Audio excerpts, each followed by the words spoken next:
अब ये क्रैक कोई कंपनी है, वो पूरे साल में $200 मिलियन की सेल करती है, जिसपे जीपी मार्जिन 40% का आता है। फिनिश्ड गुड्स इन्वेंट्री पीरियड इनका वेरी करता रहता है अक्रॉस द ईयर। मैक्सिमम पहुंच जाता है 120 डेज, यानी कि 120 दिन तक कई बार इन्वेंट्री नहीं बिकती।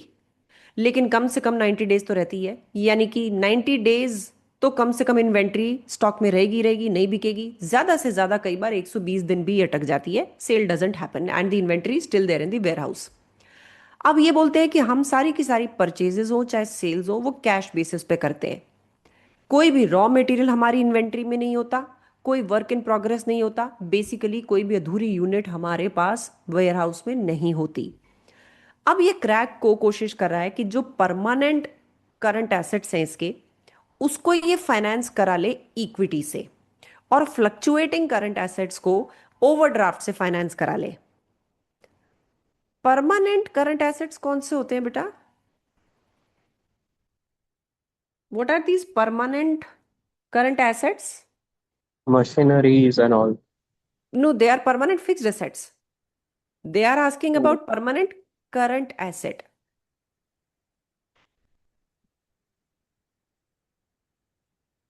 जो हमेशा आपके Buffer पास stock. रहेंगे ही रहेंगे। अब Buffer इस stock. केस को, हाँ, Buffer stock. Buffer stock, minimum cash balance, ऐसे रिसीवेबल्स का अमाउंट जो हमेशा आपके पास रिसीवेबल्स में खड़ा ही रहता है, it never goes off. I am not talking about one receivable not paying.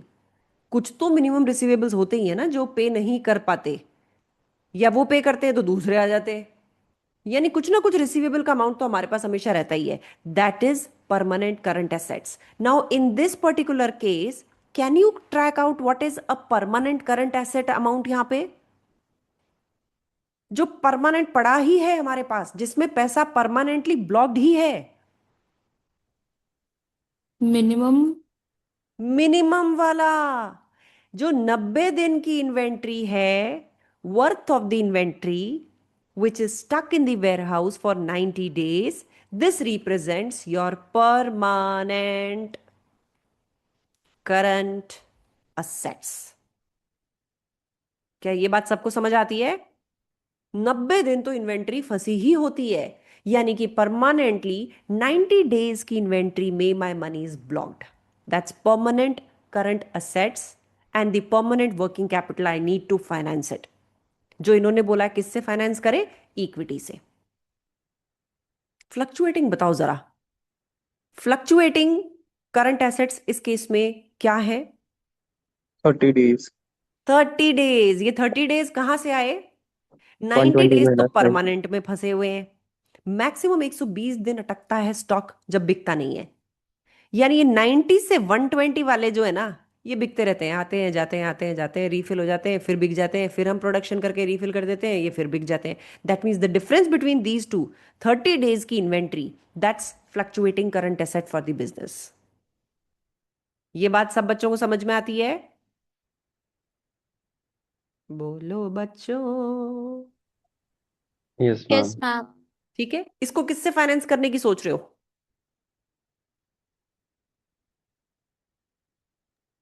30 days को मैम कि बैंक 90 days को? ओवरड्राफ्ट। ओवरड्राफ्ट। इसको ओवरड्राफ्ट से कर रहे हैं। 90 डेज कौन बोल 90 रहा था days. बेटा? 90 days में परमानेंट करंट एसेट्स वाले को इक्विटी से, हाँ, करेक्ट। और 30 days को ओवरड्राफ्ट से. Perfect perfect. मैं पूछ रही थी, अभी किसी बच्चे ने पूछा भी था, 120 डेज का कुछ पूछा था। कोई कुछ पूछ रहा था बेटा, बोलो। आई आई कैन नॉट सी किसने पूछा था, वो एकदम से पूछ के ही जस्ट स्टॉप्ड। अच्छा, ओके। इसको ओवरड्राफ्ट से, तो क्वेश्चन की कहानी समझ में आई? मोटा मोटा कहानी ये है कि जो आप मिनिमम बैलेंस ऑफ इन्वेंट्री हमेशा अपने पास संभाल के रखते हैं, या बोलो बिकती नहीं है, वो हमेशा आपके पास होती है। That's a current asset which is always standing in your books of accounts, taking away some money blocked with it. Now the company wants that this minimum वाली inventory should be financed using equity, जबकि fluctuating वाली को, fluctuating मतलब जो बिकती रहती है, maximum 120 days तक इन्वेंट्री हमारे पास रहती है, मिनिमम 90 पे रहती है। यानी मूवमेंट कौन से वाले इन्वेंट्री डेज के रेफरेंस में होता रहता है? ये 30 डेज में 30 दिन की इन्वेंट्री बिकती रहती है, आती है जाती है, आती है जाती है। लेकिन 90 दिन के बराबर की इन्वेंट्री तो सरकती ही नहीं है, हमेशा ही हमारे पास पड़ी होती है। 120 डेज से ऊपर कभी भी हमारी इन्वेंट्री नहीं फंसी। यानी ये जो डिफरेंस ऑफ 30 डेज है, this 30 days represents fluctuating current assets which the company is trying to finance through overdraft. अब देखते हैं क्वेश्चन क्या पूछ रहा है।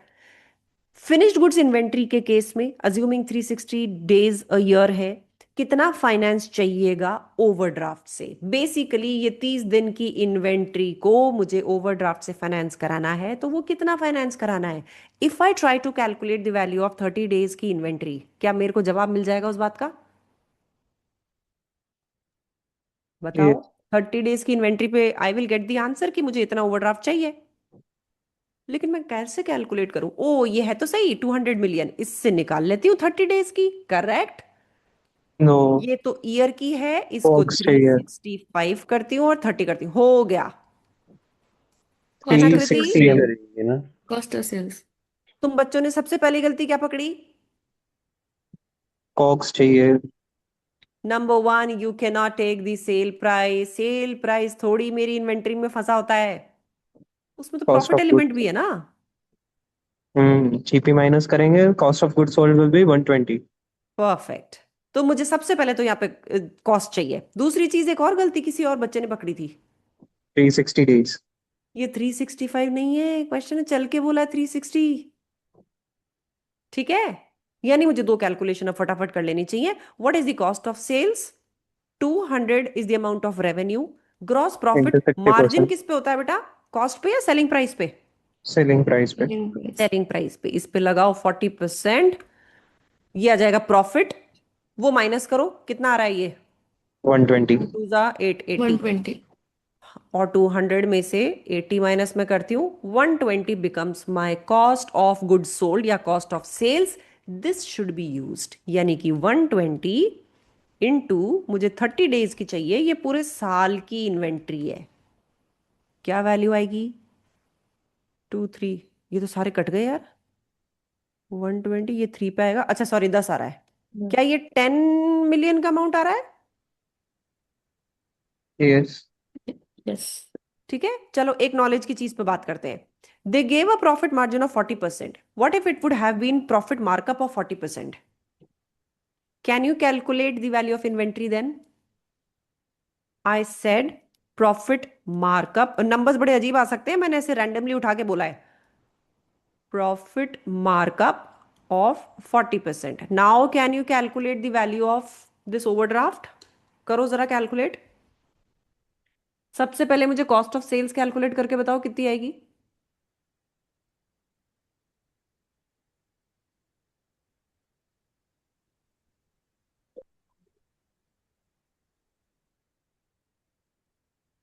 142.85 142 पॉइंट समथिंग आ रही है, कैसे निकाली? लेट्स कॉस्ट पे सपोज कॉस्ट इज एक्स, इसके ऊपर 40% 40% जोड़ा होगा तो 200 आया होगा। ठीक है, यूनिटरी मेथड से अगर आप इसको करते हो, 200 is representing 140, where 100 is the cost. तो इसको अपन ऐसे देखते हैं कि 100 की कॉस्ट रही होगी, 40 इसके ऊपर जोड़ा गया होगा, तब जाके 140 आया होगा। मेरे पास ये 140 का अमाउंट है, इक्वलेंट टू 200 मिलियन। ठीक है, तो यूनिटरी मेथड करोगे तो ऐसे, अगर एक्स इक्वेशन से करना चाहते हो तो ऐसे। लेकिन moral of the story is you need to be very careful about if this is markup or margin. Margin is always on selling price, markup is on cost price. और ये बात सबको समझ में आई? जब minimum stock of any asset is maintained, that is your permanent current assets, इनमें हम long term financing करते हैं preferably। जबकि अगर हमारे पास फ्लक्चुएटिंग करंट एसेट्स या फ्लक्चुएटिंग वर्किंग कैपिटल होती है, कोशिश उसमें बिजनेसेस ये करते हैं कि उसको शॉर्ट टर्म फाइनेंस से ही फाइनेंस कराया जाए। ऐसा क्यों? जरा तुम्हारा नॉलेज और थोड़ी सी सोच चेक करूं, ऐसा क्यों? कर लो ना दोनों को, किसी से भी। इतना क्यों दिमाग लगाए जा रहे हो? हाँ, एक बार क्वेश्चन रिपीट करो ना, क्या पूछा आपने? मैंने बोला जो आपके पास परमानेंट वर्किंग कैपिटल है, उसको आप लोगों को किताबें सिखाती हैं कि इसको long term sources of finance से फाइनेंस कराओ, जबकि जो फ्लक्चुएटिंग वर्किंग कैपिटल्स हैं या वर्किंग कैपिटल आइटम्स हैं, सॉरी, उसको कराओ short term sources of finance से फाइनेंस। ऐसा क्यों? मैं कह रही हूं किसी को भी किसी से भी करा लो ना, क्यों दिमाग लगा रहे हो?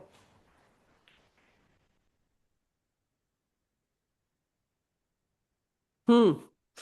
Out of the box question पूछ लिया मैंने। बुद्धि लगाओ जरा, परमानेंट वर्किंग बिजनेसमैन बनो। कैपिटल जो रहता है ना, उसके लिए हमको लॉन्ग टर्म इसके लिए, क्योंकि कल सवेरे अगर डेटर हमसे पैसे शॉर्ट टर्म से अगर हमने लिए रहेंगे, तो जिससे हमने पैसे फॉर एग्जांपल बैंक से लिए हैं, तो वो कल उठ के हमसे मांगेगा कि भाई पैसे लाओ, तो हमको हम्म। देने पड़ेंगे। अगर लॉन्ग टर्म रहेगा, पीरियड ऑफ टाइम के उसके बाद हमको देने हैं। उसकी वजह से परमानेंट वर्किंग कैपिटल को उससे फाइनेंस करेंगे, क्योंकि हमको ये तो अपन परमानेंट इतने चाहिए ही चाहिए। फिर तो इस हिसाब से फ्लक्चुएटिंग वर्किंग कैपिटल को भी बेटर है कि अपन परमानेंट या लॉन्ग टर्म लोन से ही कर लें फाइनेंस।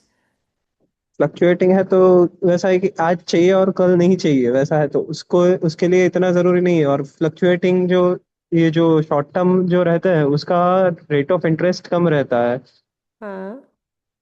और लॉन्ग हाँ। टर्म के लिए ज्यादा रहता है। और ऐसा क्यों है कि शॉर्ट टर्म का रेट ऑफ इंटरेस्ट कम होता है?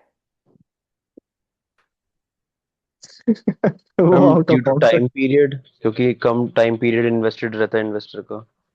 हाँ, तो सही जा रहे हो, थोड़ा सा टेक्निकल वर्ड्स यूज करो। मैम इंटरेस्ट रेट कम होता है फ्लक्चुएटिंग में। अच्छा, पर वो क्यों कम होता है?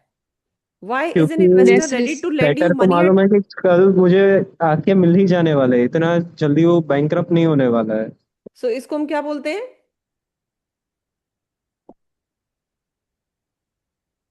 Liquidity preference theory. ठीक है। तो जब आप आंसर लिखोगे, ये जो जो चीजें इसने, जिगर ने बोली, वैभव ने बोली, बिल्कुल सही चीजें हैं ये। इसी तरह का क्वेश्चन थ्योरी में आता है, आप ऐसे ही लिखोगे उसमें।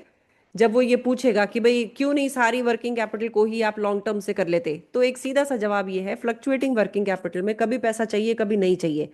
लॉन्ग टर्म कैपिटल महंगी पड़ती है। Because of the liquidity preference theory, the investor wants a higher return on his money if it is permanently or it is blocked for a long period of time।